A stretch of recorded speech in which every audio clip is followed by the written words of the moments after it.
Why?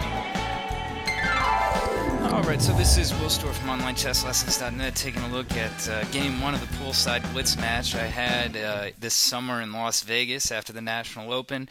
And I'm going to be starting off here with white, and we got Grandmaster Ron Henley's playing black. So I start with this b3, and it's kind of like a hedgehog type structure.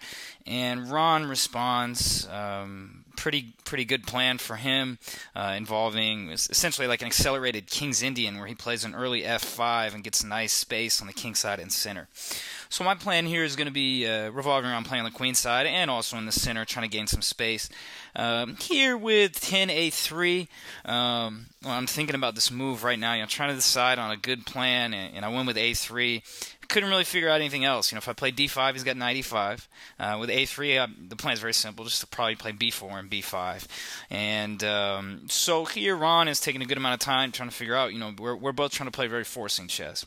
He decides on d5. Other options for him, he could have been trying to play g5 and f4. And so here, his d5 move is kind of loose, though.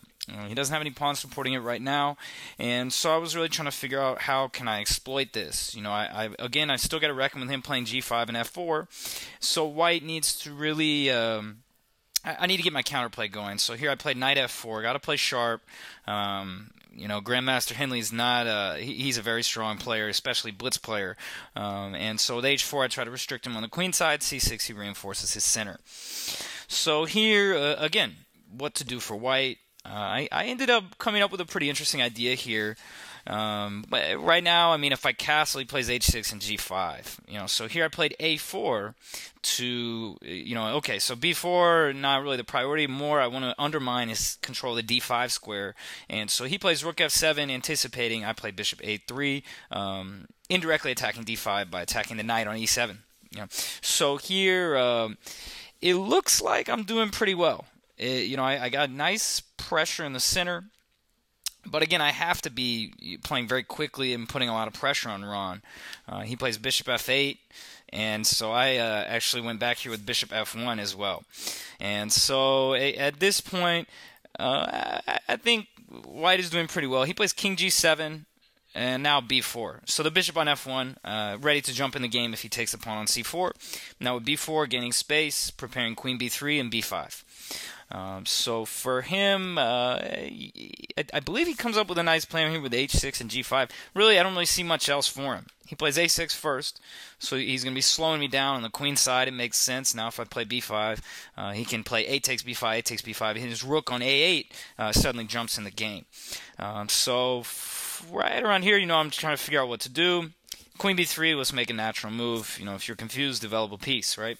And white's got some nice space on the queen side, but again, black does have long-term prospects of attacking white's king. Where does white's king go? And, black can play h6 and g5. Pretty easy to go after the king here and on the king side. So Ron, with h6. And so I just played bishop e2. h6, there's no way for me to really stop him from playing g5. Knight h3, he can play knight h7, for example. And so bishop e2, I'm just going to meet g5 with pawn takes, and knight h5. So bishop e2 is a nice waiting move. When one thing I've realized, trying to play against a good couple grandmasters this summer recently, and you can't just focus on your moves. You have to really focus on preventing their moves. It's extremely, extremely important to do that. Prophylaxis at the higher levels it just becomes more and more necessary, honestly. It's a very complicated position. Ron was trying to figure out, should I play g5? Probably doesn't want to take on c4. It's probably crazy. Playing b5 looks like it's going to lose a pawn. I think he's almost has to play g5 here. I don't really see, any other, h5, for example, there's really no point. He needs to gain counterplay. The rook on f7 is looking a little silly, so trading some pieces for black, I think in this position, as he's got less space, trading pieces got to make sense. So he does end up going with g5. I just took immediately and played knight h5, Rook takes, why not? It's an open file. Rook hits the loose pawn on g5. And again, if he plays g4, those pawns will be fixed. So he doesn't want to play g4. He wants to play f4 later. King g6, so getting active with the king is okay in a closed position like this. And here, I took some time. I was really trying to figure out what to do. Should I try to play king d2 and rook a h1, and try to attack him on the king side? It looks pretty tough, with his dark squared bishop over there. It doesn't seem very easy. Should I play b5 directly? Should I play c5? A lot of different choices. I just played king d2, most flexible. Ron forced a trade of rooks, and now I played, I guess I was thinking for a minute here, some options. b5, rook h1, g4 is an interesting idea. g4, pawn takes g4, knight takes e4, some lines like that where the queen gets to f7. Say g4, f takes g4, c takes d5, c takes d5, knight takes e4, d takes e4, queen f7 check going for mate. Obviously, I don't think any of that was forced, so I just decided to play b5. g4 is a weakening move. It really would give his knight and his light squared bishop a chance to jump in the game. So instead, more thematically, I'm playing on the queen side. Let's continue on the queen side. Right? This makes a good amount of sense to do that. Okay, Ron, bishop e6. This is certainly a good move. I mean, develop the bishop. Now I was getting a little flustered because I just couldn't figure out how to break in. I thought I played pretty good in the opening here. Ron was defending quite well. He neutralized my pressure on the king side. And he still has an idea of playing f4, possibly in the future.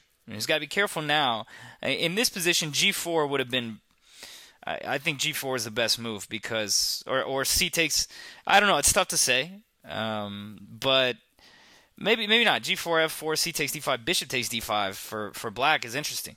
But I just think maybe at the right time, maybe in a move or two. So anyway, I went for a forced win of a pawn is what I saw here. This actually wasn't very good. After exchanging, and I ended up thinking for a little bit more. I guess in the Blitz video, but we'll go ahead. After a few exchanges, I went with knight takes D5. And so, this was not a good decision. I should have definitely played in this position here. I'm showing on the board. I should have played g4 and loosened up his pawns. g4, f takes g4, knight takes e4. Anyway, after taking this pawn, Ron just goes in with a forced line. Very simple. I mean, he's just going to be playing. He gets an awesome attack. So first he throws in a check here. I got to go king back. And I really underestimated the strength of Ron's attack. Now I'm thinking, okay, am I taking a draw here with the GM in round one? What are we going to be doing? And Ron, I guess the legitimate result of the game was a draw. He could have played king g7 here. Then I just played bishop c4, and I keep the pawn. So he ended up taking, throws a check. Now I was not very happy. I was losing a piece. He throws a check. I got to run back with the king. And, okay, I had misplaced a piece. The nice way of saying I lost the piece. Ron snatches it. Okay, now king b3. So I'm hitting his bishop, and I'm also, there's definitely some threats of a perpetual check here on the king side. So, yeah, I think this, it should be a draw, but I was also worried about him running with his king. Maybe to like g6, h5, g4, h3, stuff like that. If he gets away with the king as an extra piece, but I do have some extra pawns, so I think logically a draw makes sense, although I wasn't very happy and felt I had a good position. We agreed to a draw. So, good. Don't go so far. Okay. Yes. You mean to smile when you do it? This video was made with help from JCat of Right Media Group. www.rightmediagroup.com/JCat.